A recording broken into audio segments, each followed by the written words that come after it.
আজি মই আপোনালোকৰ আগলৈ আকৌ এটা নতুন ৰেচিপি লৈ আহিছোঁ। পালেং শাক, পনীৰ আৰু নহৰু এনেকৈ দি পেলাই এটা ৰেচিপি বনাম। আচলতে ইয়াত পালক পনীৰ বা এনেকৈ বনাই থকা যায়, কিন্তু ইয়াত আচলতে নহৰুৰ পৰিমাণটো অকণ বেছিকৈ দিম আৰু পনীৰখিনিও অলপ বেলেগ ধৰণে দিম।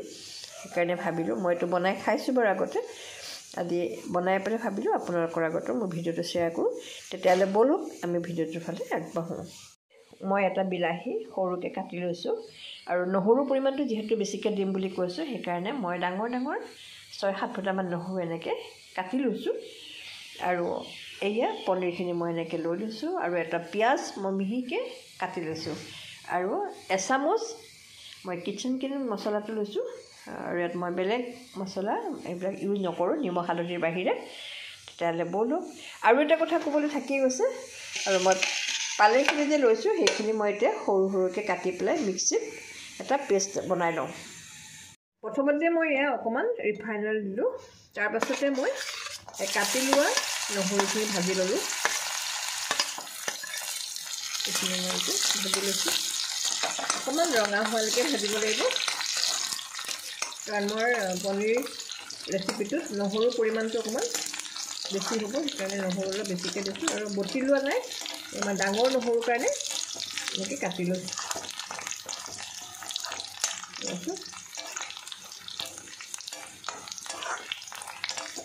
অলপ ৰঙা হৈছে আৰু অকণমান হ'লেই হ'ব। মই এইখিনি তাৰপিছতে কাঢ়ি ল'ম।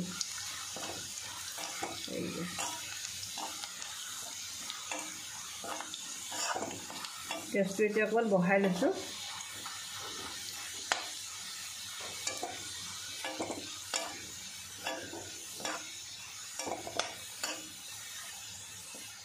আছে মোৰ নহৰুখিনি ভাজি হৈ গ'ল আৰু মই এতিয়া এইখিনি কাঢ়ি লওঁ। এয়া ইমানটোলৈকে ভাজিছোঁ। একেখিনি তেলতে পিঁয়াজখিনি ভাজি লৈছোঁ। এটা মই মিডিয়াম চাইজৰ পিঁয়াজ লৈ লৈছিলোঁ আৰু এইখিনিতে ভাজি লৈছোঁ। কিন্তু মই একেবাৰে ৰঙা হোৱালৈকে নাভাজোঁ, অকণমান মানে সিজাক আৰু একেবাৰে ৰঙা হোৱালৈকে নাভাজোঁ, অকণমান মানে ৰংটো আহিলে সিজা যেন লাগিলে, যাতে মই এটা বিলাহী কাটি লৈছোঁ যে সেইখিনিও ভাজি ল'ম। আৰু অকণমান ভাজোঁ।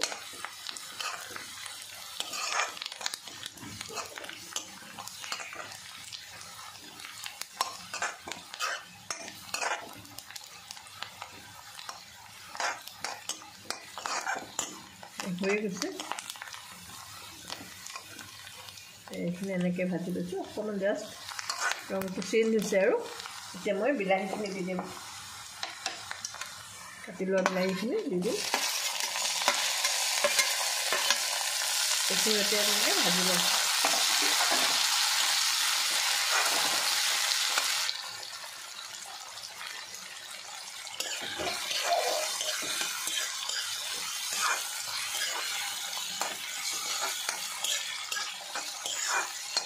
এইখিনি অকণ গলাকৈ মই গেছটো কমাই পেলাই অকণমান থৈ দিওঁ, যাতে বিলাহীখিনি গলি যায়। অকণমান নিমখ দি দিওঁ, নিমখ দিলে বিলাহীটো পটকৈ গলি যায়। বেছি নিদিওঁ, কাৰণ পাছত দিমেই, অকণমান দিছোঁ যাতে বিলাহীখিনি সোনকালে গলি যায়। গেছটো চিমত দি দিওঁ আৰু অকণমান ঢাকি দিওঁ। পালেংখিনি দি দিছোঁ, সেইখিনি দি অকণমান লৰাই লৈছোঁ।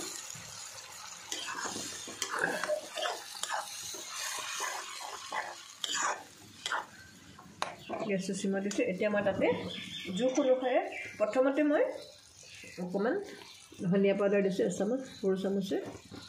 এয়া ধনিয়া পাউডাৰ দিছোঁ, অকণমান জোখ অনুসাৰে নিমখ দিছোঁ। সেইটো জোখটো নিজৰ মতে দিব আৰু কিমানটো লাগে। অকণমান হালধি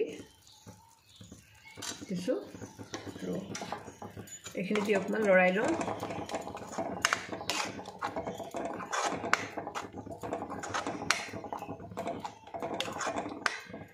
আৰু এতিয়া মই এচামুচ কিচেন কিং মছলা দিছোঁ। এইখিনি এতিয়া মই ভালকৈ মিলাই লওঁ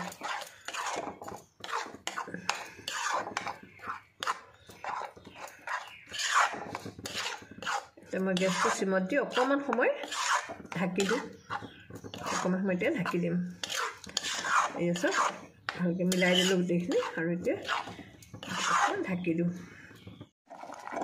এতিয়া মই ইয়াতে অকণমান পানী দি দিম বেছি নিদিওঁ গৰম পানী অকণমান দি দিওঁ অলপ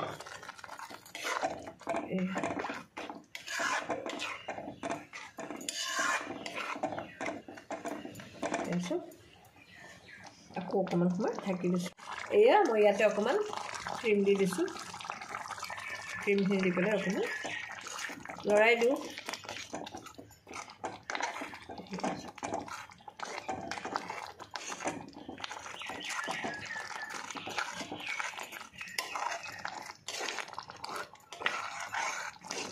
আকৌ অকণমান উতলিব দিওঁ উতলিব নেকি আৰু গেছটো একেবাৰে কমাই দিছোঁ এয়া ক্ৰীমটো দিয়াৰ পাছত অকণমান দেৰি উতলিব দিলোঁ উতলিব নেকি আৰু চিমতে দিলোঁ এতিয়া অকণমান বাটাৰ দি দিছোঁ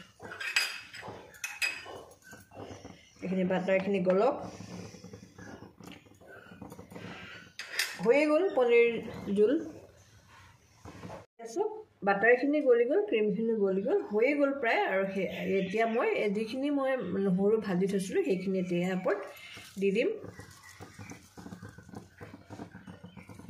কাৰণ মই এইটো নহৰু দি বনোৱাই পনীৰ ৰেচিপি হয় এইখিনি দিম এইখিনি দি লৰাই দিছোঁ অকণমান কাৰণ ভাজি থৈছোঁ নহৰু কেঁচা গোন্ধটো নোলায় আৰু এতিয়া মই এই পনীৰখিনি দি দিম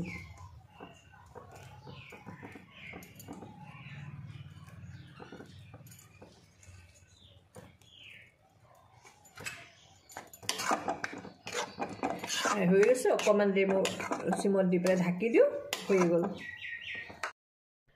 এই চাওক তৰকাৰীখিনিত মই পনীৰখিনি দিয়াৰ পাছত অকণমান সময় ঢাক মাৰি উতলিব দিলোঁ আৰু গেছটো অফ কৰাৰ আগতে অকণমান চেনি দিলোঁ দি পেলাই গেছটো অফ কৰি দিলোঁ এয়া হৈ গ'ল এতিয়া মই এটা পাত্ৰত কাঢ়ি আপোনালোকক আগত দেখুৱাই আছোঁ এই চাওক মই বনোৱা পনীৰ আৰু নহৰুৰ সৈতে বনোৱা আছিলে নহৰুৰ সংখ্যাটো বেছি কাৰণে নহৰুৰ সৈতে গাৰ্লিক পনীৰ ৰেচিপি বুলি ক'লেও বেয়া নহ'ব আৰু বনাই হৈ গ'ল আৰু এয়া আপোনালোকৰ আগত আগবঢ়াইছোঁ ইয়াত শেষত মই অকণমান ক্ৰীম দি পেলাই গাৰ্নিছ কৰি দিছোঁ আৰু এনেকৈ বনাই খাই চাবচোন মই আশা কৰিছোঁ ভালেই পাব কাৰণ আমিও ভালেই পাইছোঁ খাই আৰু যদি মোৰ ভিডিঅ'টো চাই ভাল লাগিলে অনুগ্ৰহ কৰি এটা লাইক কৰিব আৰু নতুন লোকসকলে মোৰ চেনেলটো ছাবস্ক্ৰাইব কৰি ল'ব বুলি আশা কৰিলোঁ তেতিয়াহ'লে বাই বাই আকৌ এটা নতুন ভিডিঅ'লৈ মই আজি আপোনালোকৰ আগলৈ আহি আছোঁ শুভৰাত্ৰি